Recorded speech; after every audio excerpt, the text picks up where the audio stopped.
നദിലോ മുറിപ്പെടുത്തുന്നതിലോ ഉള്ള സന്തോഷത്തിനുവേണ്ടി തങ്ങൾ ആയുധം ഉപയോഗിക്കില്ലെന്നും അവർ ഗൗരവപൂർവ്വം പ്രതിജ്ഞ ചെയ്തിരുന്നു. ഒരിക്കൽ പോലും അവർ അത് ലംഘിച്ചിരുന്നില്ല. പരിശീലകർ പലപ്പോഴും അവരെ കാൽനടയായി സഞ്ചരിക്കാനും നായാട്ടിനുമായി കാട്ടിലേക്ക് കൊണ്ടുപോയിരുന്നു. പക്ഷേ അമ്പയക്കാൻ പറയും. അപ്പോഴൊക്കെ അവർ പ്രതിഷേധിച്ചു പറയുണ്ട്.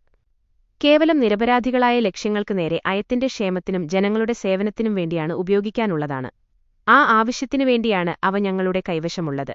ഈ നിസ്സാരമായ വിനോദങ്ങൾക്കായി ഉപയോഗിച്ച് ഞങ്ങൾ ഈ ആയുധങ്ങളെ അപമാനിക്കില്ല. അവർ ഉറപ്പിച്ചു പറഞ്ഞു. ആ നിർദ്ദേശപ്രകാരം ചെയ്തതുമില്ല. ഗുരുക്കന്മാർക്ക് കുട്ടികളുടെ വാദം സ്വീകരിക്കേണ്ടി വന്നു. രാമന്റെ ഓരോ വാക്കും കർമ്മവും അനുകമ്പാപ്രേരിതമായിരുന്നു. ചിലപ്പോൾ ലക്ഷ്മണൻ ഒരു പക്ഷിയുടെയോ മൃഗത്തിന്റെയോ നേരെ അമ്പയക്കാൻ ലക്ഷ്യം വയ്ക്കുന്നത് കണ്ടാൽ രാമൻ തടക്കും, പ്രതിഷേധിക്കും. ലക്ഷ്മണാ, എന്തൊരു പദ്രവമാണ് നിനക്കോ ലോകത്തിനോ അത് ചെയ്തത്? അതിനെ എയ്യുവാൻ നീ ആഗ്രഹിക്കുന്നതെന്തിന്?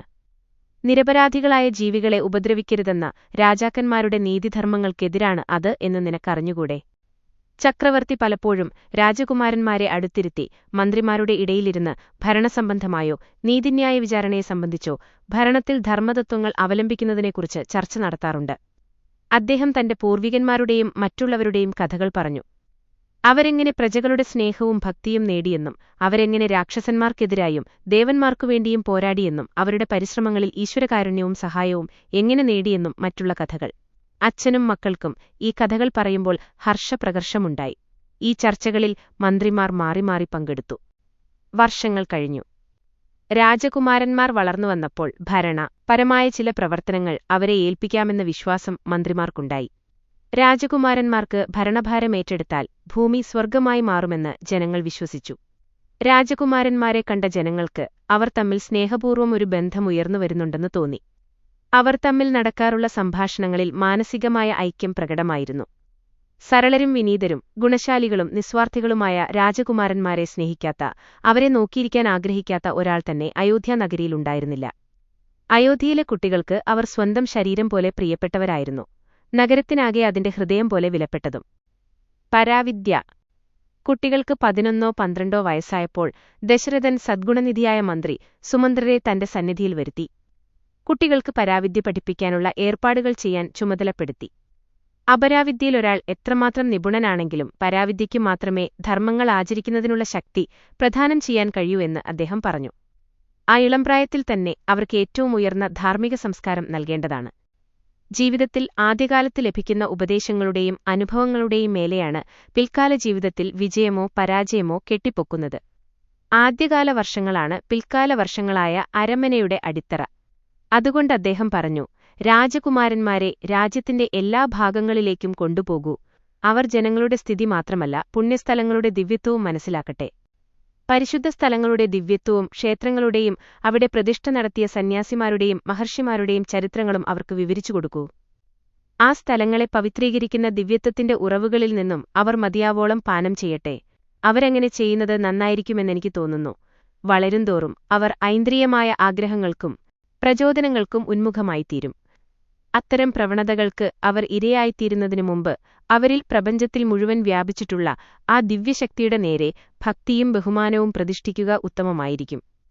മൃഗീയതയിലേക്കു അധപതിക്കുന്നതിൽ നിന്നും അവരുടെ മനുഷ്യത്വത്തെ രക്ഷിക്കുന്നതിന് അതുമാത്രമാണ് ഓരോരു മാർഗം. രാജ്യഭരണകർത്താക്കൾക്കും അത് അത്യാവശ്യമത്രേ.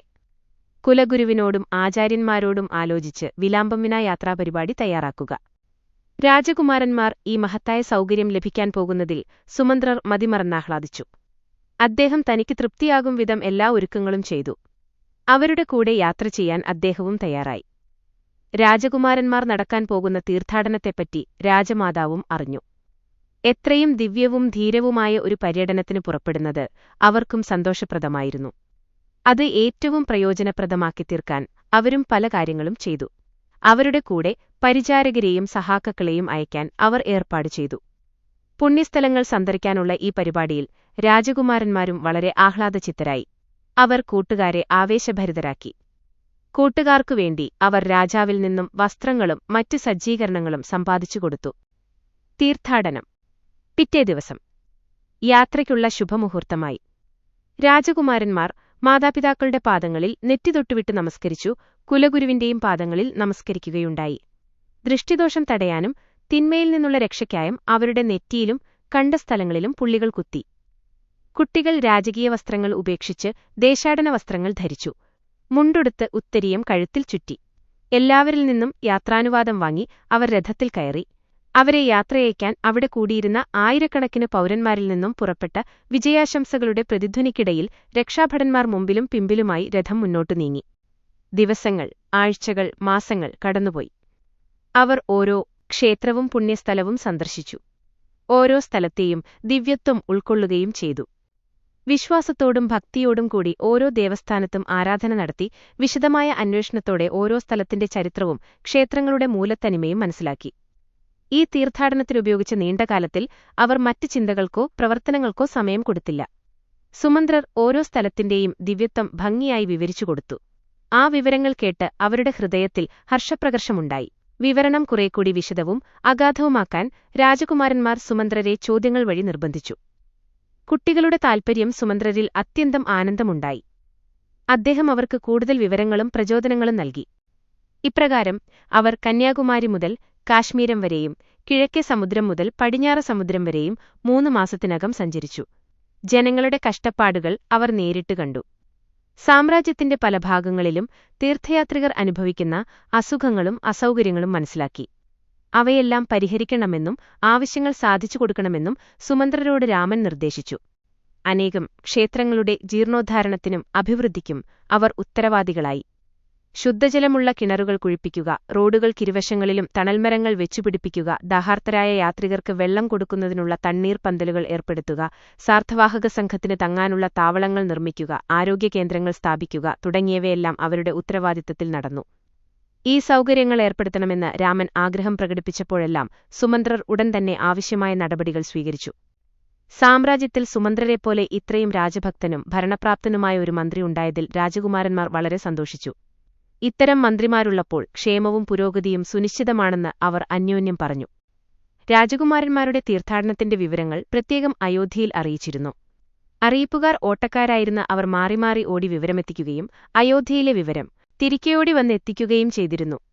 എപ്പോഴെങ്കിലും വൈകിയാൽ രാജ്ഞിമാർക്ക് വലിയ വ്യാകുലതയാകും. അപ്പോഴെല്ലാം അവർ കുലഗുരു വസിഷ്ഠനോട് തങ്ങൾ കുട്ടികളെപ്പറ്റി ശരിയായ വിവരം നൽകണമെന്ന് അപേക്ഷിച്ചിരുന്നു. വസിഷ്ഠൻ യോഗശക്തി കൊണ്ട് രാജകുമാരന്മാർക്ക് എന്തു സംഭവിക്കുന്നുവെന്ന് അറിയാമായിരുന്നു. അങ്ങനെ അദ്ദേഹം കുട്ടികൾക്ക് വളരെ സുഖമാണെന്നും അവർ ആരോഗ്യവാന്മാരും ഉല്ലാസവാന്മാരുമാണെന്നും അവർ താമസിയാതെ തലസ്ഥാന നഗരിയിലേക്ക് മടങ്ങുമെന്നുമുള്ള വിവരം നൽകി അമ്മമാരെ ആശ്വസിപ്പിച്ചു. അപ്പോൾ അമ്മമാർക്ക് ധൈര്യമായി. കുലഗുരു അവരെ അനുഗ്രഹിച്ച ആശ്രമത്തിലേക്ക് പോയി. കൊട്ടാരത്തിലേക്ക്. ഇതിനിടയിൽ വാർത്താശേഖരം നടത്തുന്നവർ നല്ല വാർത്ത കൊണ്ടുവന്നു. രാജകുമാരന്മാർ അയോധ്യയെ സമീപിക്കുകയാണെന്നും 2 ദിവസത്തിനുള്ളിൽ നഗരത്തിലെത്തുമെന്നും അവർ അറിയിച്ചു. നീണ്ടതും ക്ലേശപൂർണവുമായ തീർത്ഥാടനം വിജയകരമായി നിർവഹിക്കുകയും യാത്രയ്ക്കിടയിൽ ഭക്തിയും അനുകമ്പയും മൂലം പ്രശസ്തിയാർജിക്കുകയും ചെയ്തിരിക്കുന്നുവെന്ന വാർത്ത അറിയിച്ചു. 4 രാജകുമാരന്മാരെയും സ്വാഗതം ചെയ്യുന്നതിനായി നഗരത്തിലെ പ്രധാന കവാടങ്ങളിൽ ഏർപ്പാടുകൾ ചെയ്തു. വീഥികളിൽ പൊടിയടക്കുന്നതിനായി പനിനീർ കൂടഞ്ഞു. കമാനങ്ങളും തോരണങ്ങളും കെട്ടി. ദീപം വെച്ച താലങ്ങൾ വഹിച്ചുകൊണ്ട് റോഡിന്റെ ഇരുവശങ്ങളിലും സ്ത്രീകൾ വരിയായി നിന്നു. രാജകുമാരന്മാർ കടന്നുപോകുമ്പോൾ അവരുടെ മുമ്പിൽ വീശിക്കാണിക്കുന്നതിനായിരുന്നു ദീപങ്ങൾ വെച്ച താലങ്ങൾ. അറിയിപ്പനുസരിച്ച് രാജകുമാരന്മാർ നഗരത്തിൽ പ്രവേശിച്ചു. അവരുടെ മുമ്പിൽ ദീപം ഒഴിയപ്പെട്ടു. അവർ പ്രധാന വീഥിയിലൂടെ നീങ്ങി. നിരത്തിലൂടെ നീളം സുഗന്ധപുഷ്പങ്ങളുടെ ദളങ്ങൾ വിതറിയിരുന്നു. പാട്ടുകാരും മേളക്കാരും മുമ്പിലായി പതുക്കെ നീങ്ങി. ചക്രവർത്തി വംശത്തിലെ വിശിഷ്ടരായ ഇളമുറത്തമ്പുരാക്കന്മാർക്ക് ഈശ്വരാനുഗ്രഹം തേടിക്കൊണ്ടുള്ള മന്ത്രങ്ങൾ ബ്രാഹ്മണർ ചൊല്ലി. കുമാരന്മാരുടെ മുഖത്ത് അസാധാരണമായ ശോഭ. രാജകുമാരന്മാരുടെ ഒരു വശത്തുകൂടെ സുമന്ത്രരും നടന്നു. ഒടുവിൽ അവർ രാജധാനിയിലെത്തി. അവിടെ പ്രവേശനദ്വാരത്തിൽ ദൃഷ്ടിദോഷം തടയാനായി പല കർമ്മങ്ങളും ചെയ്യപ്പെട്ടു. അനന്തരം അവർ അന്തർഗൃഹങ്ങളിലേക്ക് ആനയിക്കപ്പെട്ടു. അമ്മമാർ മക്കളെ കൺകുളിർക്കെ കാണാനായി അവിടെ കാത്തിരിക്കുന്നുണ്ടായിരുന്നു. കുട്ടികൾ അവരുടെ അടുത്തേക്ക് ഓടിച്ചെന്ന് പാദങ്ങളിൽ വന്ദിച്ചു. മാതൃജനങ്ങൾ അവരെ പിടിച്ചെഴുന്നേൽപ്പിച്ച് ഗാഢമായി ആശ്ലേഷിച്ചു. അവർ ആനന്ദത്തിൽ മുഴുകിത്തന്നെ മറന്നു. ഇത് അമ്മയെയും മകനെയും ദിവ്യത്വമായുള്ള ലയനത്തിന്റെ പരമാനന്ദത്താൽ ആവരണം ചെയ്തു. മാതൃനയനങ്ങളിൽ നിന്നും ഉതിർന്ന പ്രേമബാഷ്പം വീണ് കുട്ടികളുടെ ശിരസ് നനഞ്ഞു. അവർ സാരിത്തലപ്പുകൊണ്ട് തുടച്ച് തലയിലെ നനവുമാറ്റി. മക്കളുടെ ശിരസ് തലോടി തലമുടി തടവി അവരെ മടിയിലിരുത്തി മധുരാന്നവും തൈർക്കുഴച്ച ചോറും സ്വന്തം കൈയാലെ വാരിക്കൊടുത്തു. അമ്മമാരുടെ ചിത്തോദ്വേഗവും ഹർഷവും അവർണ്ണനീയമായിരുന്നു. 3 മാസക്കാലം അവരനുഭവിച്ച വിരഹവേദന.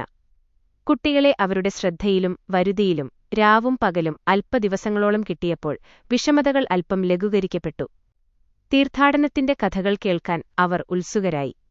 സുമന്ത്രർ നൽകിയ വിവരണത്തിനനുസരിച്ച് അവർ സന്ദർശിച്ച ഓരോ സ്ഥലത്തിന്റെ പരിശുദ്ധിയെക്കുറിച്ച് ആത്മാർത്ഥവും ലളിതവും മധുരവുമായ ശൈലിയിൽ കുട്ടികൾ പറഞ്ഞു കേൾപ്പിച്ചു. അവർ ഭക്തിവിശ്വാസങ്ങളോടെ ആ വിവരണങ്ങൾ കേട്ടു. ആത്മാർത്ഥതയുള്ള ഒരു തീർത്ഥയാത്രികൻ ഓരോ ദേവാലയവും പുണ്യസ്ഥലവും പ്രദാനം ചെയ്യുന്ന അതേ ആനന്ദം ഈ വിവരണം കേട്ടപ്പോൾ അമ്മമാർ അനുഭവിക്കുന്നതായി തോന്നി. കാശിയിലും പ്രയാഗയിലും വിജയകരമായി തീർത്ഥയാത്ര പൂർത്തിയാക്കിയ എല്ലാ ബ്രാഹ്മണർക്കും വിശേഷപ്പെട്ട വിരുന്നു നൽകിയും ദേവന്മാർക്ക് നിവേദ്യമർപ്പിച്ചും ദശരഥൻ രാജകുമാരന്മാരുടെ തീർത്ഥാടനം കഴിഞ്ഞുള്ള തിരിച്ചുവരവ് സമുചിതമായി കൊണ്ടാടി. അദ്ദേഹം ബ്രാഹ്മണർക്ക് ധനവും നൽകി. ഇപ്രകാരം രാജകുമാരന്മാർ ജനിച്ച ദിവസം മുതൽ തലസ്ഥാന നഗരിയിലും രാജ്യത്തും തുടർച്ചയായി ആഘോഷങ്ങളും സദ്യയും തന്നെയായിരുന്നു. അയോധ്യാപുരി നിർവിഘ്നവും നിരന്തരവുമായ ആനന്ദത്താൽ പ്രശോഭിച്ചു. സദ്യയും ആഹ്ലാദകരമായ കലാപരിപാടികളും ജനങ്ങളെ സ്നേഹം, കൃതജ്ഞത എന്നിവയാൽ ബന്ധിക്കപ്പെട്ടു. 11 തീയതികൾ ആ സന്തോഷസംഭവത്തെ സൂചിപ്പിക്കാനായി ആഡംബരസമൃദ്ധമായ ആഘോഷങ്ങളെക്കൊണ്ട് പൂർണ്ണമായിരുന്നു. കുട്ടികൾ തീർത്ഥാടനത്തിലായിരുന്ന കാലത്തും ഈ ദിനങ്ങൾ അവർ നഗരത്തിലുള്ളപ്പോഴെന്ന പോലെ വിശേഷമായി ആഘോഷിക്കപ്പെട്ടിരുന്നു. അവരുടെ ശാരീരിക സാന്നിധ്യം ഇല്ലെന്നതൊഴിച്ച് ബാക്കിയുള്ളതെല്ലാം സദ്യ, സമ്മാനങ്ങൾ, കായിക വിനോദങ്ങൾ, നൃത്തം തുടങ്ങിയവ ഉത്സാഹത്തോടെ തന്നെ നടത്തപ്പെട്ടിരുന്നു. വിരക്തി. പക്ഷേ തീർത്ഥാടനത്തിന്റെ ഫലമെന്നവണ്ണം മാതാപിതാക്കൾ കുട്ടികളിൽ ഒരു മാറ്റം കാണുകയുണ്ടായി. അസാധാരണമായിരുന്നു ഈ മാറ്റം. കുട്ടികൾ സ്വീകരിച്ച അസാധാരണമായ ജീവിതരീതി ദിവസങ്ങൾ കഴിയുമ്പോൾ മാറുമെന്ന് മാതാപിതാക്കൾ പ്രതീക്ഷിച്ചു. കുട്ടികളുടെ പെരുമാറ്റവും ഭാവങ്ങളും അവർ സശ്രദ്ധം വീക്ഷിച്ചുവന്നു. പക്ഷേ അവ കുറയുന്നതിന്റെ യാതൊരു ലക്ഷണവുമില്ലാതെ തുടർന്നുപോയി. രാമൻ മിക്കവാറും വീട്ടിനുള്ളിൽ തന്നെ കഴിച്ചുകൂട്ടി. അതുവരെ ചെയ്തിരുന്നതുപോലെ കുളിക്കാറുള്ള സമയത്തു കുളിച്ചില്ല. രാജകീയ വേഷവിധാനത്തിൽ രാമൻ വെറുപ്പു തോന്നി. മധുരവസ്തുക്കളൊക്കെ വർജിച്ചു. സ്വർണസിംഹാസനത്തിൽ ഇരുന്നില്ല. ഇന്ദ്രിയങ്ങൾക്കും മനസ്സിനു പുറത്തുള്ള ഏതോ ഒന്നിനെപ്പറ്റി, പരബ്രഹ്മത്തെപ്പറ്റിയുള്ള ധ്യാനത്തിൽ നിമഗ്നായവനെപ്പോലെ രാമൻ കാണപ്പെട്ടു. തങ്ങളുടെ ജ്യേഷ്ഠൻ മ്ലാനചിത്തനായും പ്രകടമായി കുണ്ഠിതപ്പെടുന്നവനായും കാണപ്പെട്ടപ്പോൾ 3 അനുജന്മാരും ജ്യേഷ്ഠനോടൊന്നിച്ചു തന്നെ എപ്പോഴും കഴിച്ചുകൂട്ടി. കളിക്കോ മറ്റൊന്നിനും തന്നെയോ അവർ ഒരിക്കലും രാമനെ വിട്ടുപോയില്ല. 4 പേരും ഒരു മുറിയിൽ കയറി വാതിലടച്ചിരിക്കുക പതിവായി. അമ്മമാർക്ക് ഭക്ഷണം കൊണ്ടുവരാൻ വാതിലിൽ ഇടയ്ക്കിടയ്ക്ക് മുട്ടേണ്ടി വന്നു. അവരിങ്ങനെ പെരുമാറുന്നതെന്തിനാണെന്ന് കണ്ടുപിടിക്കാൻ എത്ര ശ്രമിച്ചിട്ടും സാധിച്ചില്ല. എത്ര അന്വേഷിച്ചിട്ടും അവർ ഒരിക്കലും കാരണം വെളിപ്പെടുത്തിയില്ല. രാമൻ മാത്രം അവരുടെ ചോദ്യങ്ങൾക്ക് പ്രകാരം ഉത്തരം പറയാൻ ദാക്ഷിണ്യം കാട്ടി. ഇതെന്റെ പ്രകൃതിയാണ്. ഞാനെങ്ങനെയായതിന്റെ കാരണമറിയാൻ ശ്രമിക്കുന്നതെന്തിനാണ്? ഒരു കുടുംബമായി മാറ്റി. എല്ലാ മാസവും രാജകുമാരന്മാരുടെ ജന്മദിനങ്ങൾ, ശുക്ലപക്ഷത്തിലെ 9, 10, 11 തീയതികൾ ആ സന്തോഷസന്തവത്തെ സൂചിപ്പിക്കാനായി ആഡംബരമുடைய ആഘോഷങ്ങളെക്കൊണ്ട് പൂർണ്ണമായിരുന്നു. കുട്ടികൾ തീർത്ഥാടനത്തിലായിരുന്ന കാലത്തും ഈ ദിനങ്ങൾ അവർ നഗരത്തിലുള്ളപോലെ വിരൽ പോലെ വിശേഷമായി ആഘോഷിക്കപ്പെട്ടിരുന്നു. അവരുടെ ശാരീരിക സാന്നിധ്യം ഇല്ലെന്നതൊഴിച്ച് ബാക്കിയുള്ളതെല്ലാം മൈനസ് സദ്യ, സമ്മാനങ്ങൾ, കായിക വിനോദങ്ങൾ, നൃത്തം തുടങ്ങിയവ ഉത്സാഹത്തോടെ തന്നെ നടത്തപ്പെട്ടിരുന്നു. വിരക്തി. പക്ഷേ തീർത്ഥാടനത്തിന്റെ ഫലമെന്നവണ്ണം മാതാപിതാക്കൾ കുട്ടികളിൽ ഒരു മാറ്റം കാണുകയുണ്ടായി. അസാധാരണമായിരുന്നു ഈ മാറ്റം. കുട്ടികൾ സ്വീകരിച്ച അസാധാരണമായ ജീവിതരീതി ദിവസങ്ങൾ കഴിയുമ്പോൾ മാറുമെന്ന് മാതാപിതാക്കൾ പ്രതീക്ഷിച്ചു. കുട്ടികളുടെ പെരുമാറ്റവും ഭാവങ്ങളും അവർ സശ്രദ്ധം വീക്ഷിച്ചുവന്നു. പക്ഷേ അവ കുറയുന്നതിന്റെ യാതൊരു ലക്ഷണവുമില്ലാതെ തുടർന്നുപോയി. രാമൻ മിക്കവാറും വീട്ടിലുള്ളത് തന്നെ കഴിച്ചുകൂട്ടി. അതുവരെ ചെയ്തിരുന്നതുപോലെ കുളിക്കാറുള്ള സമയത്തു കുളിച്ചില്ല. രാജകീയ വേഷവിധാനത്തിൽ രാമൻ വെറുപ്പും തോന്നി. മധുരവസ്തുക്കളൊക്കെ വർജിച്ചു. സ്വർണസിംഹാസനത്തിൽ ഇരുന്നില്ല. ഇന്ദ്രിയങ്ങൾക്കും മനസ്സിനും അപ്പുറത്തുള്ള ഏതോ ഒന്നിനെപ്പറ്റി, പരബ്രഹ്മത്തെപ്പറ്റിയുള്ള ധ്യാനത്തിൽ നിമഗ്നനായവനെപ്പോലെ രാമൻ കാണപ്പെട്ടു. തങ്ങളുടെ ജ്യേഷ്ഠൻ മ്ലാനചിത്തനായും പ്രകടമായി കുണ്ഠിതപ്പെടുന്നവനായും കാണപ്പെട്ടപ്പോൾ 3 അനുജന്മാരും ജ്യേഷ്ഠനോടൊന്നിച്ചു തന്നെ എപ്പോഴും കഴിച്ചുകൂട്ടി. കളിക്കോ മറ്റൊന്നിനും തന്നെയോ അവർ ഒരിക്കലും രാമനെ വിട്ടുപോയില്ല. 4 പേരും ഒരു മുറിയിൽ കയറി വാതിലടച്ചിരിക്കുക പതിവായി. അമ്മമാർക്ക് ഭക്ഷണം കൊണ്ടുവരാൻ വാതിലിൽ ഇടയ്ക്കിടയ്ക്ക് മുട്ടേണ്ടി വന്നു. അവരിങ്ങനെ പെരുമാറുന്നതെന്താണെന്ന് കണ്ടുപിടിക്കാൻ എത്ര ശ്രമിച്ചിട്ടും സാധിച്ചില്ല.